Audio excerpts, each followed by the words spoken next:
നമുക്കൊരു budget friendly റേഞ്ചിൽ വരുന്ന നല്ല ഭംഗിയുള്ള സെറ്റ് മുണ്ടുകൾ ഇതുപോലെ വന്നിട്ടുള്ള ഇതിന്റെ പല കളേഴ്സാണ് കേട്ടോ. ഒരു എന്താ പറയുന്നത്, നക്ഷത്രപ്പൂ എന്നൊക്കെ വേണമെങ്കിൽ പറയാം. അതുപോലെയുള്ള പൂക്കളാണ് ഇതിനകത്ത് ഫുള്ളായിട്ട് ഡിസൈൻ വരുന്നത്. ഇതിന്റെ മുണ്ട് വേഷ്ടി, മുണ്ടിൽ നമുക്ക് വൺ സൈഡാണ് ഡിസൈൻ വന്നിട്ടുള്ളത്, കര വന്നിട്ടുള്ളത്. വേഷ്ടിയിൽ രണ്ട് സൈഡിലും വരുന്നുണ്ട്. ഇതുപോലെ വരും വേഷ്ടി. അപ്പോൾ ഇതിന്റെ ഡിഫറെന്റ് കളേഴ്സ് ആണ് വന്നിട്ട് 280 പവർ ലൂമിൽ ചെയ്തിട്ടുള്ള സെറ്റ് മുണ്ടുകളാണ്. അപ്പൊ ഇതിന്റെ പല കളേഴ്സ് ആണ് വന്നിട്ടുള്ളത്. ഈ കളേഴ്സ് എല്ലാം അവൈലബിൾ ആണ്. എന്ത് രസമാണെന്ന് നോക്കിയാൽ ഇതിൽ ഏത് കളർ എടുത്ത് കാണിക്കേണ്ടതെന്ന് അറിയില്ല. എല്ലാ കളറും നല്ല ഭംഗിയുള്ള കളേഴ്സ് ആണ്. അപ്പൊ ഈ സെറ്റ് മുണ്ടുകളൊക്കെ ഒരു 550 റേഞ്ചിലാണ് നമ്മൾ കൊണ്ടുവന്നിട്ടുള്ളത്. അപ്പൊ ഈ മുണ്ടുകളൊക്കെ പർച്ചേസ് ചെയ്യാൻ ആഗ്രഹമുള്ളവർ താഴെ കാണുന്ന നമ്പറിൽ നമ്മൾക്ക് മെസ്സേജ് അയച്ചോളൂ. നമ്മുടെ ലൊക്കേഷൻ വരുന്നത് കോട്ടയം ജില്ലയിൽ കിടങ്ങൂർ സൗത്ത് സുബ്രഹ്മണ്യ സ്വാമി ക്ഷേത്രത്തിന് സമീപത്താണ്.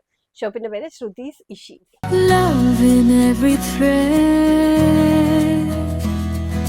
Warmth in every smile.